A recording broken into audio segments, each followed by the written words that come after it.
आज आप राहुल गांधी पे जाएं, फलाने पे जाएं। आज मैं कहूं, देश के प्रधानमंत्री ने कहा 2014 से पहले इस देश में जो जन्म लेता था उसको शर्म आती थी। आप ऑडियंस बैठे, सबका 2014 से पहले का जन्म है, क्या आपको शर्म आती थी? हिंदुस्तानी कहते हुए मैं आपसे यही जानना चाह रहा हूं, आपने संसद नहीं चलने दी, पूरा विपक्ष एकजुट था, पिछले कई दिन से संसद नहीं चल पाई। नहीं, ये गलत नैरेटिव है, ये बीजेपी और गोदी मीडिया। चलिए ठीक है, कैसी लगी आगे स्वाद? गलत दे रहे हैं, मैं स्टेटमेंट नहीं दे रहा हूं, मैं स्टेटमेंट नहीं दे रहा हूं। कैसे आपने गलत स्टेटमेंट दी है? विपक्ष की ये मांग थी। नहीं, आलोक जी सुनिए, आलोक जी पहले मेरी बात सुनिए। मैंने कोई गलत स्टेटमेंट नहीं दिया। मेरा अब अगर आप उस गतिरोध के बिहाफ पर नियम अपने हिसाब से कराकर संसद में बहस कराते हैं और जब प्रधानमंत्री बोलने आते हैं तब आप वॉकआउट करके चले जाते हैं और फिर उसके बाद बाहर निकलकर आप प्रधानमंत्री के पूरे भाषण का एनालिसिस करते हैं, तो इसका मतलब क्या रह जाता है? इतने दिन आपने बहस क्यों कराई, इतने दिन वक्त क्यों बर्बाद कराया, और फिर जब आखिर मौके पर आपको कहना सुनना चाहिए था उस वक्त आप वहां से चले गए।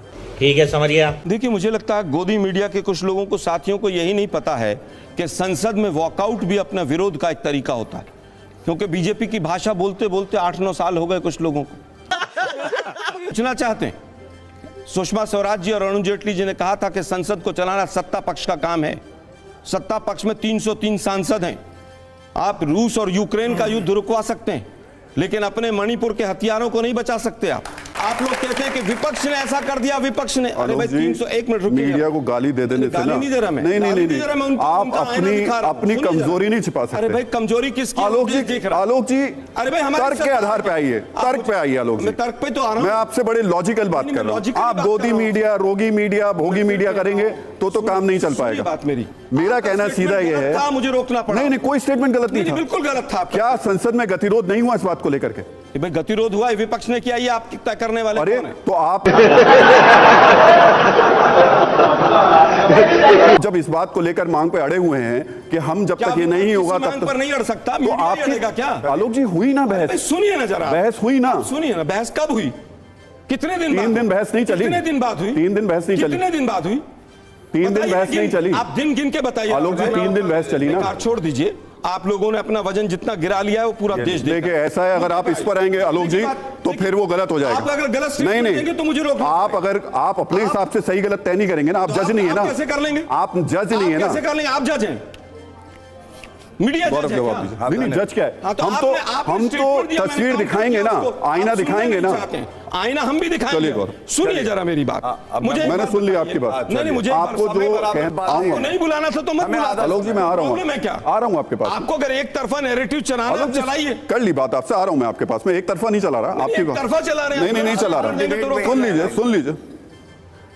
बोलेंगे कांग्रेस के वोट उतना ही कम होंगे। और बोलिए, कह रहे हैं कि मोदी जी 2 घंटे और बोलते, जितना वो ज्यादा बोले उतना एक्सपोज किया। 1.5-2 घंटे तक जब मणिपुर पर नहीं आए तो देश ने देखा कि व्यक्ति कितना गंभीर है, कितनी गंभीर चर्चा करना चाहता है।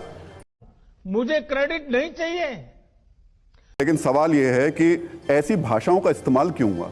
इस स्तर पे जाना क्यों पड़ गया विपक्ष को? सवाल मणिपुर का पूछा जाना था और सवाल पर्सनल अटैक पर आकर के शुरू खत्म हो गया। देखिए, प्रधानमंत्री कह रहे हैं अंतिम संस्कार। अंतिम संस्कार तो मुझे लगता है बिल्कुल मर्यादित शब्द होगा। यूपीए का अंतिम संस्कार हो चुका है। देशद्रोही, रावण, अंधा, तमाम तरीके के शब्द इस्तेमाल हो गए। मुझे लगता है रावण शब्द जो है अहंकार का प्रतीकात्मक है और रावण को अहंकारी माना गया है।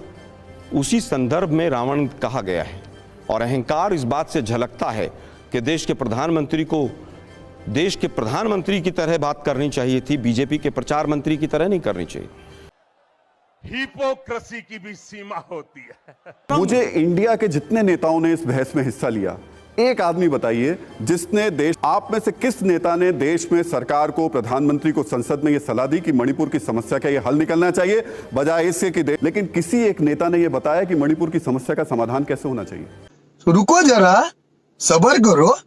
राहुल गांधी जी ने संसद में भी बताया और कल प्रेस कॉन्फ्रेंस करके भी बताया। संसद में क्या बताया, जरा आप बता देंगे तो हम भी समझ। इसका जो पूरी तरह से सबसे पहले देश के प्रधानमंत्री को शांति की अपील करनी चाहिए थी। करा ली बेइज्जती। एक सवाल और सुन लीजिए, ये समस्या अभी की 1 महीने 3 महीने की नहीं है, 1991 से ये समस्या है। 700 लोग 1991 में मारे गए थे। और जिस बहस की चर्चा आप बात कर रहे हैं, आप ही के एक एमओएस थे जिन्होंने जवाब दिया था। मनमोहन सिंह ने माफी मांगी थी, उनके वक्त में भी ऐसी स्थिति। मैं समझता हूं राहुल जी, आपने 3 बार रिपीट किया, अब सुनिए जरा आपका वर्जन क्या है। आप ये प्रूव करना चाहते हैं कि कांग्रेस के टाइम में या पहले किसी के टाइम में 91 में हमारी सरकार नहीं थी जबकि, लेकिन अगर 91 में अगर हुआ, 91 में वीपी सिंह जी की सरकार से ट्रांजिशन हो रहा था, वापस आ, दो समुदाय आपस में गोली लेकर लड़ रहे हैं, 8000 बंदूकें वहां से चोरी हो गई हैं, 3 लाख 4 लाख कारतूस चोरी हो गए और वो चोरी करवाए गए प्रशासन के द्वारा बीजेपी के इशारे पर। ये सुप्रीम कोर्ट में तमाम एफिडेविट्स में चीजें सामने आ रही, आप इसको कंपेयर कर रहे हैं।